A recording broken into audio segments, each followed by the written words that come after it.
राजा राजपुरोहित को कितना मानते थे, इसका अंदाज़ा इसी बात से लगाया जा सकता है कि जब भी दरबार में राजपुरोहित प्रवेश करे तो राजा खुद खड़े होकर उनका स्वागत करते थे और तब तक खड़े रहते थे जब तक राजपुरोहित अपने आसन पर आकर बैठ न जाए। राजा अपने मन में उठ रहे सभी सवालों को राजपुरोहित से बेझिझक पूछ लिया करते थे।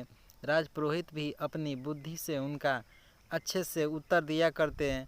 एक दिन दरबार में राजा के मन में कोई प्रश्न आया। उन्होंने राजपुरोहित पूछ लिया, गुरुजी, एक सवाल मेरे मन में कई दिनों से कौध रहा है, अगर आप इजाज़त दे तो पूछना चाहूँगा। आप हुक्म कीजिए महाराज।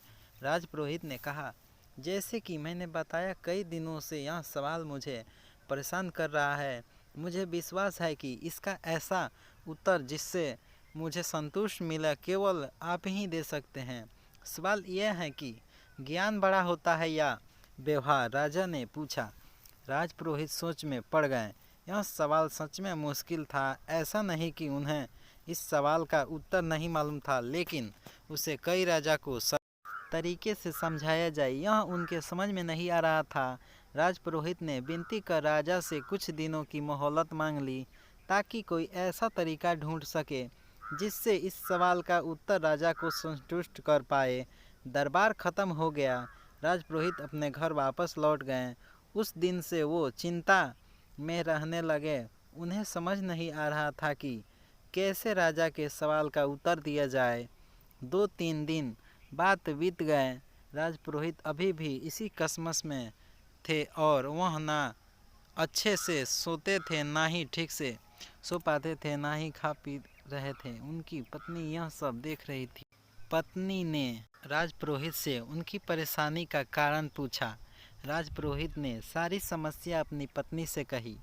उनकी पूरी बात ध्यान से सुनने के बाद उनकी पत्नी ने उन्हें एक उपाय बताया और कहा कि अगर आप ऐसा करोगे तो राजा को आपका उत्तर समझ भी आएगा और संतुष्ट भी मिलेगा। राजपुरोहित अगले दिन राजमहल में गए और कहीं ना जाकर वह सीधे ही राजा के खजाने के पास पहुँचे और खजाने से 2 मोती चुरा लिए।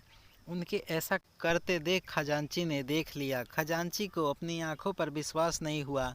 उसने सोचा शायद उनको भ्रम हुआ है, क्योंकि राजा के इतने खास राजपुरोहित चोरी ऐसा कोई भी नहीं मान सकता था।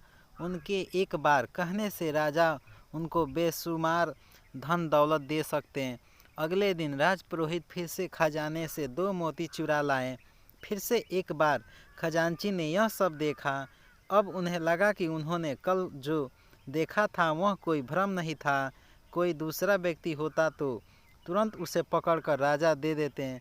यह तो राजा के खास राजपुरोहित थे और जितना खजांची राजपुरोहित को जानता था वह तो बड़े भले आदमी हैं, जरूर उन पर कोई आई होगी, इसलिए उन्होंने ऐसा करना पड़ा होगा। यह सोचकर खजांची ने कोई भी प्रतिक्रिया नहीं दी। जब 2-3 दिनों तक फिर यही घटना दोहराई गई, तब खजांची ने अपना धर्म निभाते हुए इस चोरी को खबर राजा तक पहुंचा दी।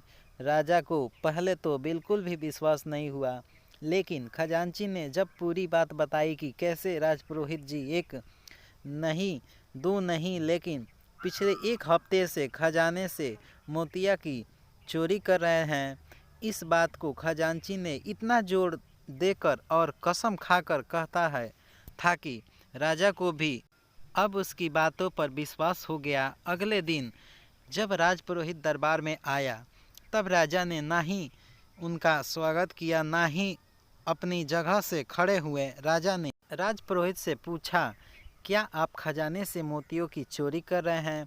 राजपुरोहित ने हाँ कहा और सारी मोती राजा के सामने रखते हुए कहा कि लीजिए, यह सारे मोती जो मैंने चुराए हैं। राजपुरोहित का ऐसा व्यवहार देखकर राजा के साथ दरबार में बैठे सभी लोगों को आश्चर्यचकित थे। राजा ने राजपुरोहित से कहा, अगर आपको यह मोती लौटाने ही थे तो आपने चुराए ही क्यों? राजपुरोहित ने राजा की माफ़ी मांगते हुए कहा, महाराज, मैं चोर नहीं हूँ। मैंने यह सब इसलिए किया क्योंकि आपने कुछ दिनों पहले मुझसे जो प्रश्न किया था उसका संतुष्ट भरा उत्तर आपको दे सकूं। जैसे कि यहाँ उपस्थित सभी लोगों ने यह देखा कि आज महाराज ने ना ही मेरा स्वागत किया और ना ही पहले की तरह मुझे इज्जत दी, जबकि अभी भी मेरे पास उतना ही ज्ञान है जितना पहले था, बस कुछ बदलाव था। तो मेरा व्यवहार इससे यही साबित होता है कि आपके पास चाहे जितना ज्ञान हो, अगर आपका व्यवहार अच्छा नहीं है तो सब व्यर्थ है। इसलिए व्यवहार सबसे बड़ा ज्ञान है। राजा ने राजपुरोहित की बात से और उनके द्वारा दिए गए इस अनोखे उत्तर से बहुत प्रसन्न हुए। उन्होंने आज जैसा व्यवहार राजपुरोहित के साथ किया था उसके लिए माफ़ी मांगी और एक बड़ा इनाम उन्हें